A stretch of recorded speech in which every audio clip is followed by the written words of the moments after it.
요한계시록 1장 1절부터 8절까지입니다. 오늘부터 7월 한 달 8월 4일까지일 건데요. 요한계시록 묵상을 하게 되었습니다. 그래서 이제 오늘은 그 요한계시록의 서론인데, 요한계시록은 1장부터 3장까지를 이제 보는 사람마다 조금 다르게 설명은 하겠지만, 이 1장부터 3장은 서론부라고 그렇게 부르기도 해요. 17장부터 22장은 결론부에 해당되죠. 그러니까 요한계시록은 간단하게 구조를 말을 하면 1장부터 3장 서론부, 17장부터 22장 결론부, 그러면 가운데가 남죠. 4장부터 16장, 이게 본론입니다. 이 본론은 세 개의 7 시리즈라고 해요.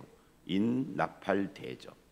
인나팔 대접 세 개가 각각 7개씩, 7인, 7나팔, 7대접 이렇게 되어 있고, 이 인과 나팔, 나팔과 대접 사이에 7장, 그리고 이제 10장부터 14장 이렇게 막간이라는 것이 끼어 있어요. 그래서 이 본론부는 인, 막간, 나팔, 막간, 그 다음에 대접 해서 본론부가 구성이 되어 있습니다. 자, 어쨌든 이제 다시 와서 앞에 1장부터 3장이 서론부인데, 이 서론부는 오늘 읽은 이 1절로 8절을 서론이라고 그렇게 불러요. 프롤로그라고도 하죠. 여기의 이야기는 조금 이따 하기로 하고요.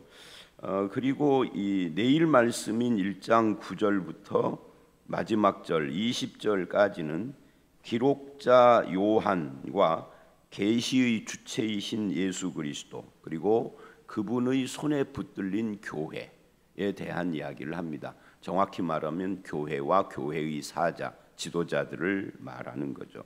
그리고 2장 3장이 남는데, 여기는 우리가 잘 아는 것처럼 7교회에 대한 이야기입니다. 이게 7교회를 어떻게 볼 것이냐 하는 것이 계시록에서 굉장히 중요해요.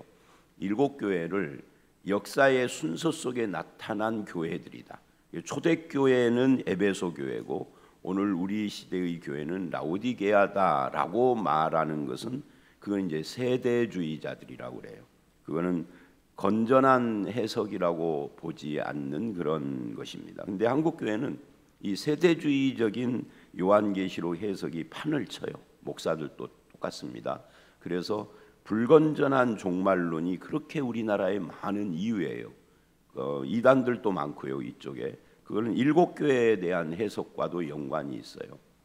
그러나 이 7교회는 이렇게 이야기를 해야 합니다. 기록자가 요한이고 계시의 주체가 예수고, 그 예수님이 교회와 교회의 사자를 붙들고 뭐를 하느냐면 수신자인 교회에 편지를 보내는 거거든요. 그게 계시입니다. 그래서 수신자를 보여주는 겁니다. 7교회. 그 당시에 소아시아, 지금의 터키, 투르키에 있는 7교회인데, 7교회의 이야기는 이제 그때 7교회를 할 때 가서 보겠습니다만은, 이렇게 서론부가 구성되어 있다 하는 것을 여러분들이 이해를 하시면 될 것 같습니다. 자, 1절부터 8절을 보기 전에 어제 이 자리에서 제가 이제 강의를 했는데, 그 강의 안을 가지고 왔어요. 여기서 이제 이 요한계시록의 서론적인, 본문 말고 서론적인 이야기를 잠깐 하면은, 요한계시록, 옛날에는 우리 선배들이 요한 묵시록이라고도 했어요. 이 계시, 묵시 그러면 뭔가 신비한 것처럼 느껴지죠. 근데 요한 계시록 할 때 이 계시록이라는 말은 1장 1절에 예수 그리스도의 계시라 하는 이 계시라는 말에서 나온 겁니다. 이 단어는 아포칼립시스라고 그래서 어떤 말이냐면 드러내다라는 그런 거예요. 그러니까 하나님께서 자기를 드러내셨다. 종말에 관한 자기 계시를 하셨다, 그런 이야기입니다. 그러니까 요한계시록은 감춰진 신비한 것을 기도 많이 하는 사람만 알 수 있는 책이 아니라 반대예요.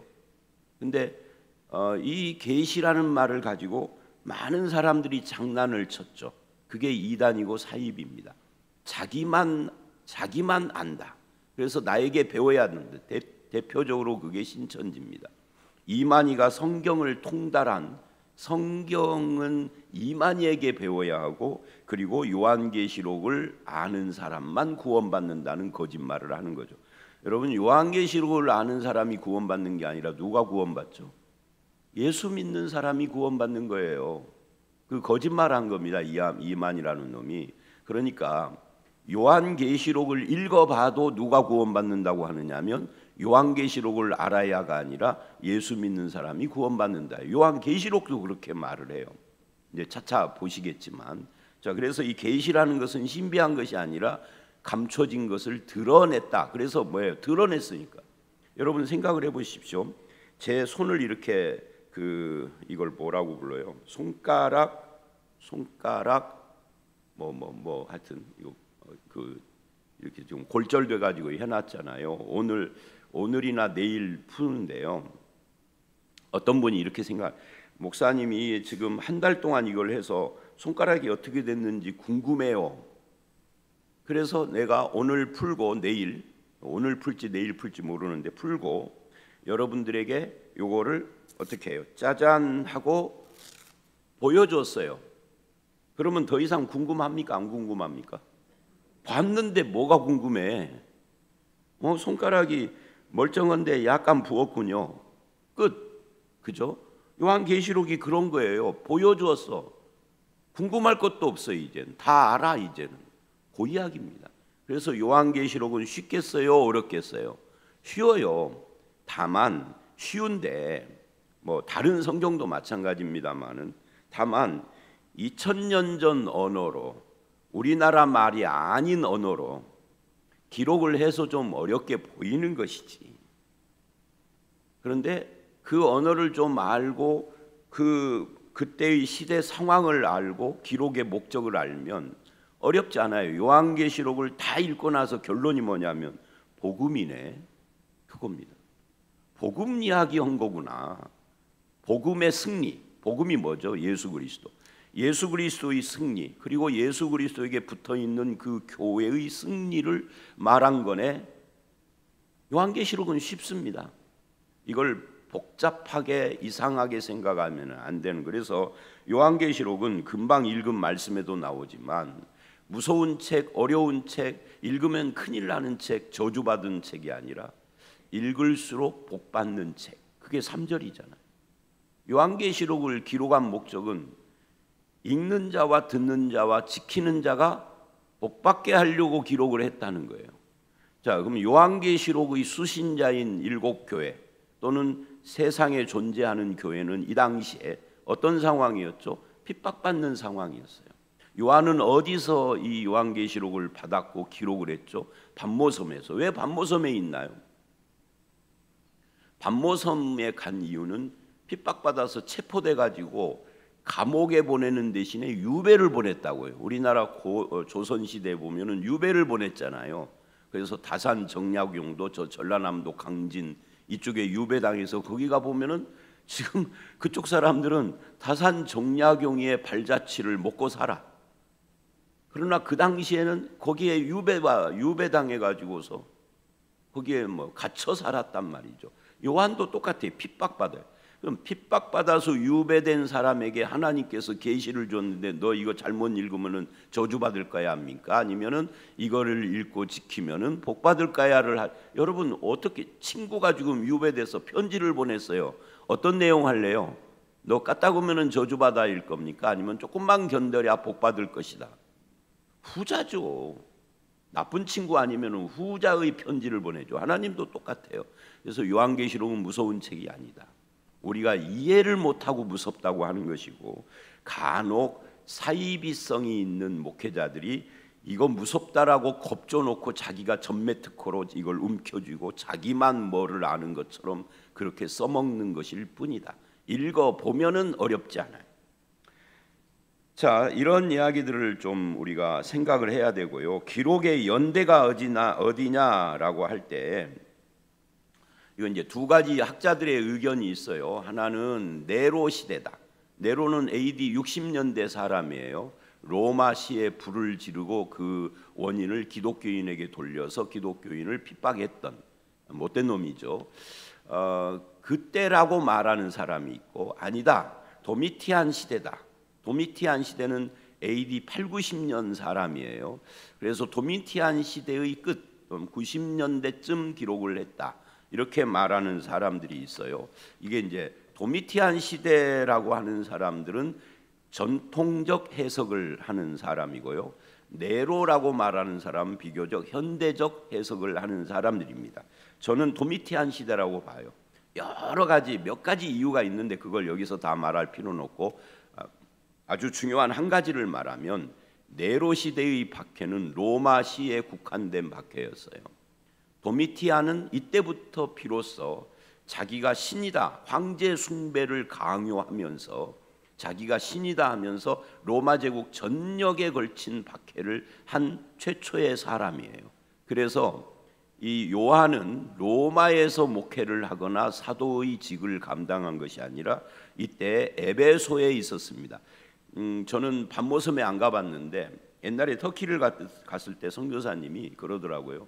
터키 왔으니까 반모섬은 한번 보고 가세요. 근데 안 갔어요.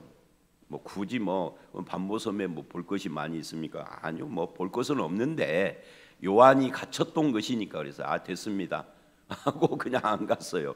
그런데 이 에베소에서 반모섬이 가까워요. 거기서 배 타고 가는 거죠, 말하자면. 그러니까 에베소에서 사역을 했던 사람이에요. 로마시에서 박해를 했던 네로하고는 관계가 없을 가능성이 더 많아요. 자, 이게 왜 이 기록 연대가 중요하냐면 네로라고 보는 경우와 도미티안이라고 보는 경우에 이 6장을 해석하는 것이 달라지기 때문에 그렇습니다. 그거는 이제 가서 그때 보기로 하고요.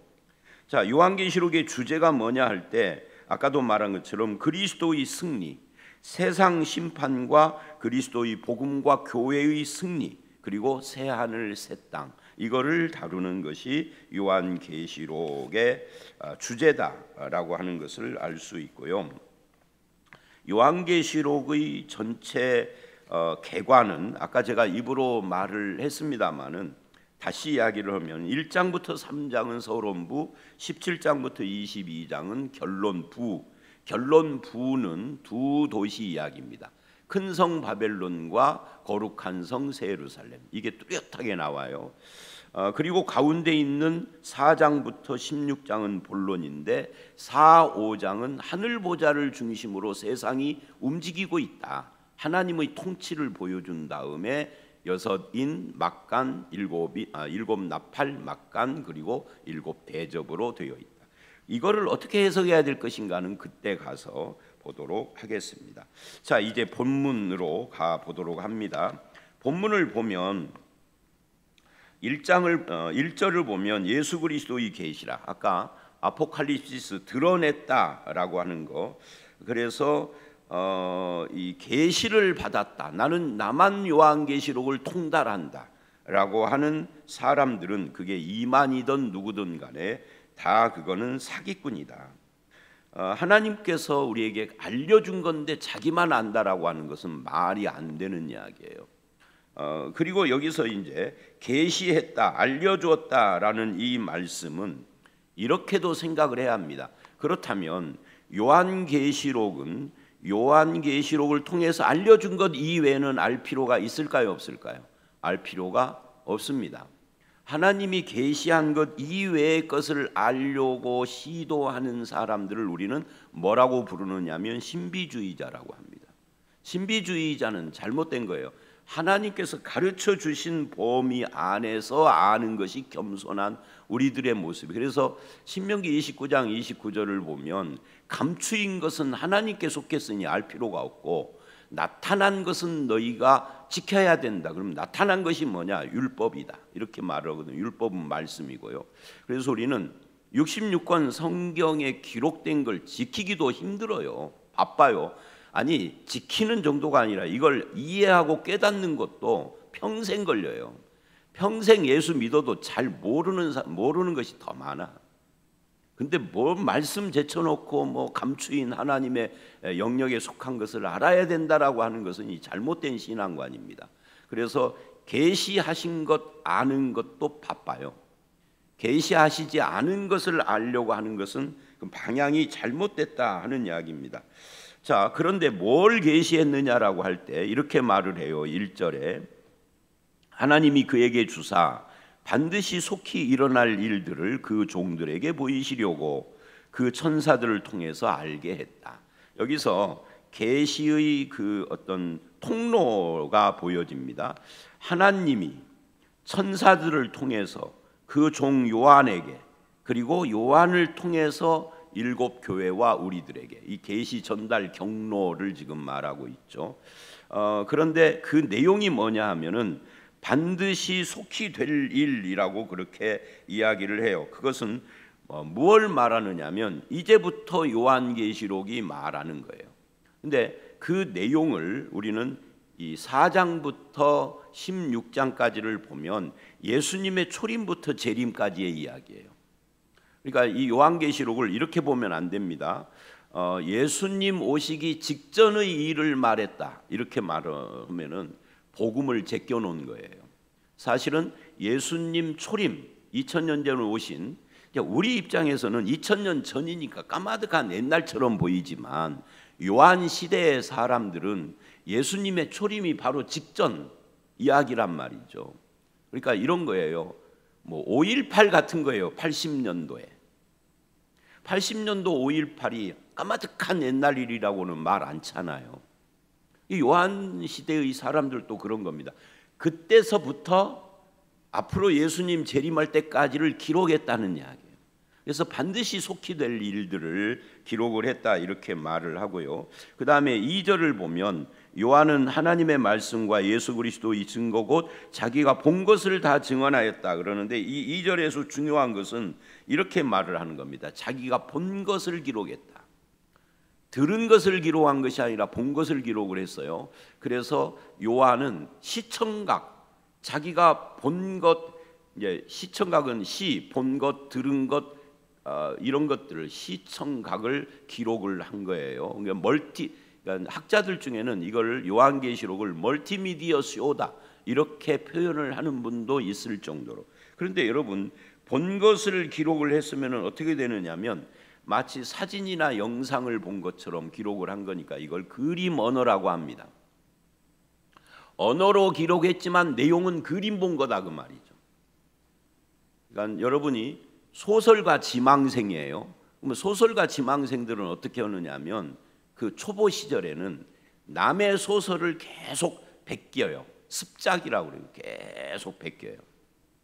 그거를 2편, 10편, 100편을 하다 보면은 그 사람의 그 글의 풍을 내가 알게 되고 소설이라는 것은 어떻게 구성을 하고 어떻게 전개를 하는구나를 알게 되고 그걸 계속 하다 보면 나중에는요 자기의 풍이 생긴대요. 그래서 나만의 어떤 색깔과 스타일이 생긴대요. 특히 이 소설은 기니까 조금 그렇지만 우리 박 집사님처럼 시는 더 그런다. 시는 남의 시를 계속 베껴면서 배우는, 물론 이제 사람 따라 그러지 않는 사람도 있기는 하겠지만 그렇다고 그래요. 그러니까 이 요한은 지금 본 것을 그렇게 남의 시나 소설을 이렇게 베끼는 것처럼 한 것이 아니라 자기가 눈으로 본 것을 지금 묘사를 하는 거예요. 그림 언어. 그림을 언어로 바꾼 거죠. 글을 글로 베낀 것이 아니라. 그러니까 지금 제가 여러분을 보고 있잖아요.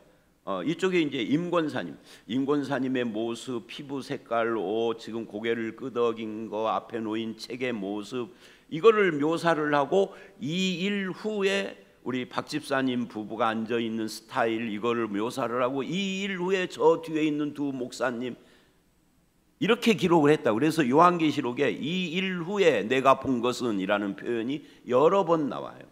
그래서 이게 그림 언어다라는 거예요. 내 눈으로 본 걸 글로 묘사했다는 거죠. 그 다음에 3절을 보면 그래서 이 그림 언어로 된 이 글이 어떤 의미를 가지고 있느냐 하는 거예요. 이 예언의 말씀을 읽는 자와, 앞에는 계시라고 그랬는데 이것을 예언의 말씀이라고 그래요. 하나님의 말씀을 읽는 자, 듣는 자, 지키는 자는 복이 있나니 때가 가까움이라. 때가 가깝다는 것은 예수님 재림이 점점 가까워진다는 거겠죠. 근데 중요한 것은 읽는 자, 듣는 자, 지키는 자가 누구냐 하는 것과 이들은 복이 있도다라고 하는 이 말씀이에요. 자, 복 있다라는 말부터 생각을 해봐야 되겠죠. 아까도 제가 잠깐 언급을 했지만 많은 사람들이 요한계시록 잘못 읽으면 저주를 받아. 그러니 안 읽어야 돼. 어떤 목사님은요 요한계시록 설교 않겠다고 선포한 분도 있어요. 전주 시내. 꽤 큰, 우리 교회보다 더 큰 교회예요.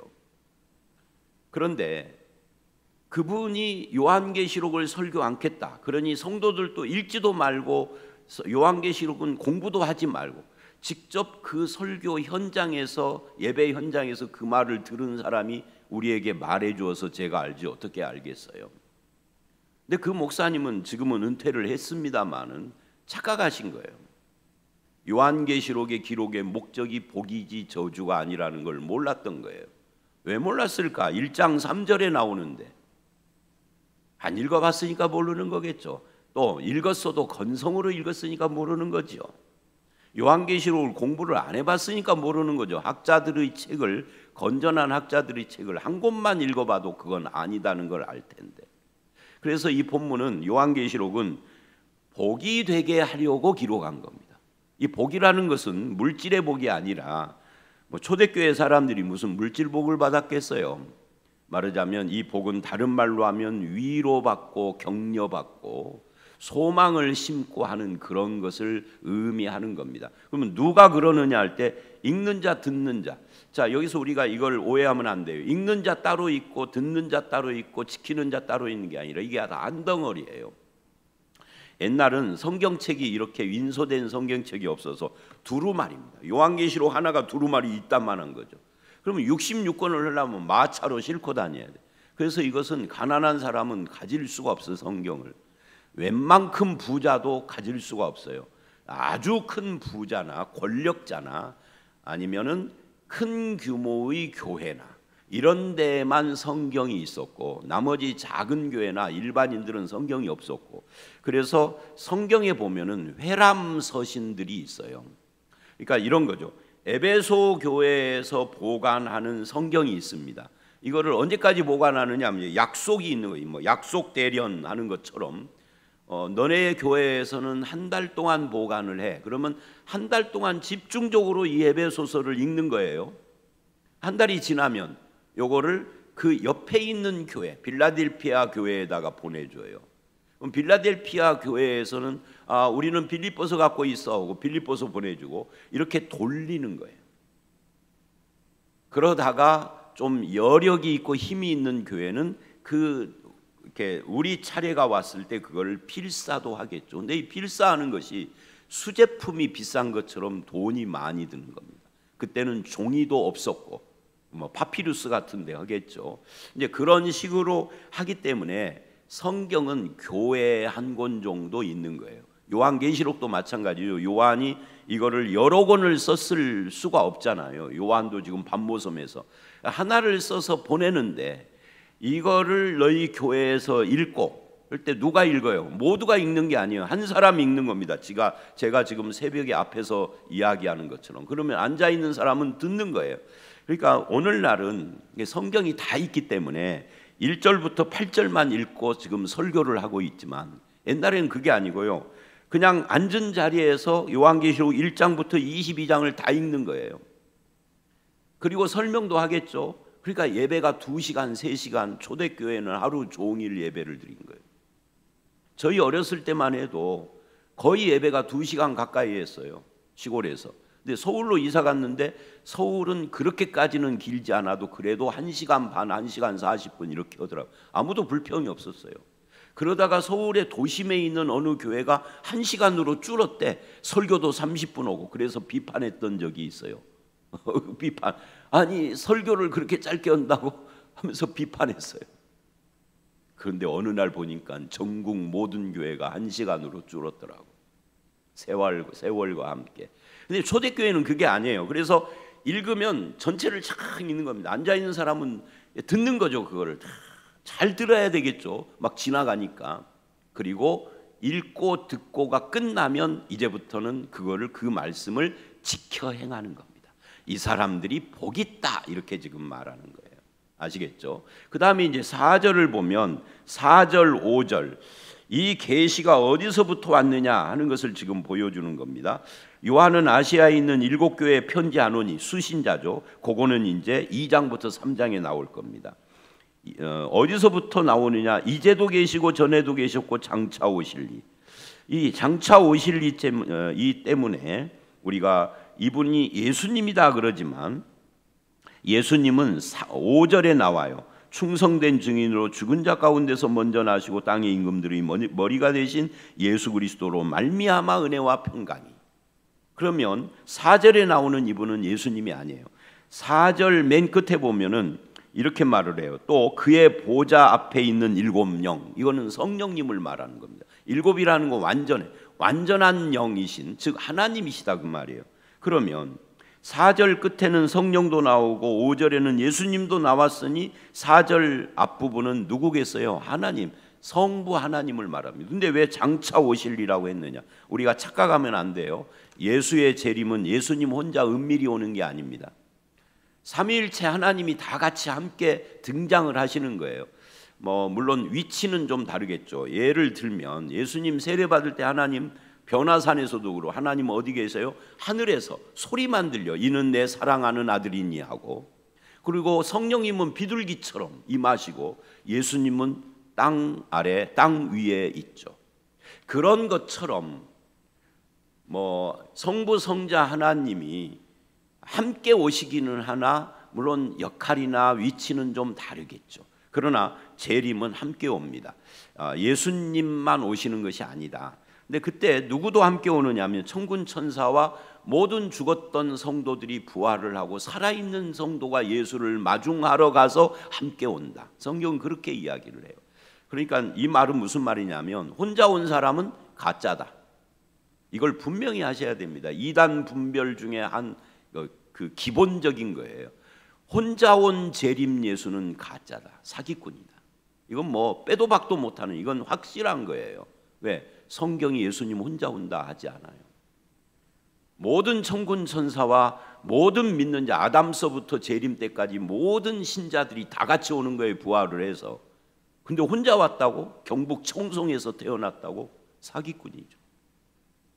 여러분, 재림오고 초림오고 이 차이 중에 하나가 또 이런 겁니다. 초림은 마국간에 아무도 모르는 곳에 오세요. 그래서 알아보는 사람은 주는 그리스도시요 하고 나중에 고백을 하죠. 근데 재림은요, 그를 찌른 자도 볼 것이요예요. 거기 어디 나오죠? 거기 7절에 구름 타고 오시리라 하는데, 이 구름은 수증기 구름이 아니라 이게 세키나 영광이에요. 이게 타고가 아닙니다. 타고라는 말은 오역이에요. 구름과 함께 오시리라인데 하나님의 영광과 함께 오시리라.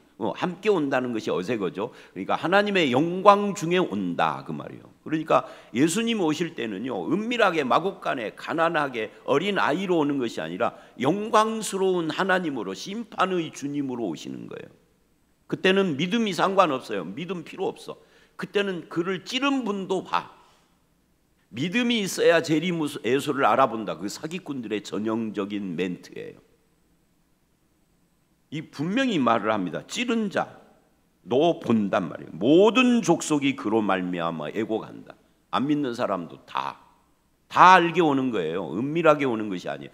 초림은 은밀하게 낮고 천한 자리에, 재림은 영광 중에 다 보게.